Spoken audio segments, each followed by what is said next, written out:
Let's bring you some news beyond your borders now. Zimbabwe is currently facing a major passport backlog. It's being reported that up to 370,000 passports haven't yet been printed. That's apparently due to a shortage of foreign currency to pay for imported materials.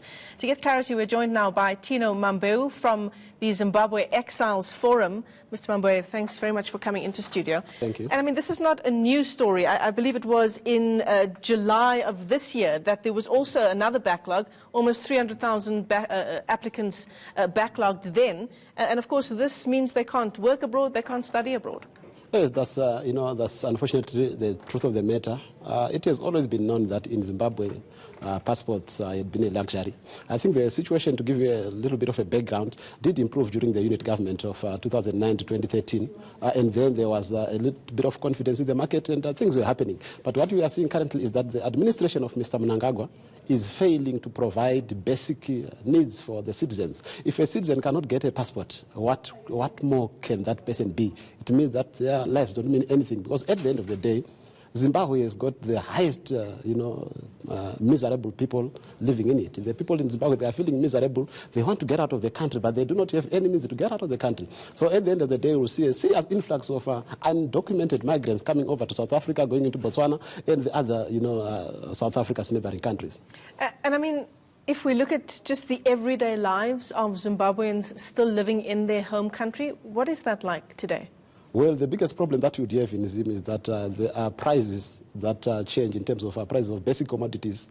They've put up notices in the stores where they say the price that is marked on the shelf might not be the very same price that you are going to pay at the till. So what we have is a situation where people are living an unpredictable life, where people cannot even budget, where in hospitals there is no medicine, where doctors are on strike, I think, for more than 45 days now. And the government is doing nothing about it because they are unable to do it. And at the end of the day, this is the matter that we have always raised, to say Zimbabwe needs serious economic and political reforms. But above all, let's start reforming our politics. When we reform our politics, everything else will follow. So the unwillingness of the regime by Mr. Mnangagwa, after losing elections, his unwillingness to go is the one that has brought us here. And unfortunately, this continues to be the tale of the Zimbabwean story. There's never been anything positive written about Zimbabwe this far. I mean, you talk about you need to reform your politics. Zimbabwe needs to reform its politics. What do you mean by that? Look, when we look at the political landscape of Zimbabwe, there is one party, which is ZANU-PF, which has become dominant, which uses the security services in order to advance its, political fortunes. You will remember very well that during the run-up to the election, soldiers were all over the country intimidating the rural population to make sure that they vote for ZANU-PF. They use food aid. They use the state media to make sure that there is spread propaganda against the opposition party. And you also have serious problems with the judiciary, which seems to be captured, where when you approach the judiciary with matters concerning electoral reforms or matters concerning politics, your issue, if you are coming from the opposition, is either not judged or dismissed, or is unfairly judged. So those areas really need serious reform so that the people can at least move. But without that, the basic line here is the bus was taken over by baboons that cannot drive. There is nowhere in history where baboons have been able to drive a bus. They took over from another dead horse to another dead horse. We are in a serious quagmire here. I mean, for political reforms to happen, there needs to be political will, which clearly there isn't.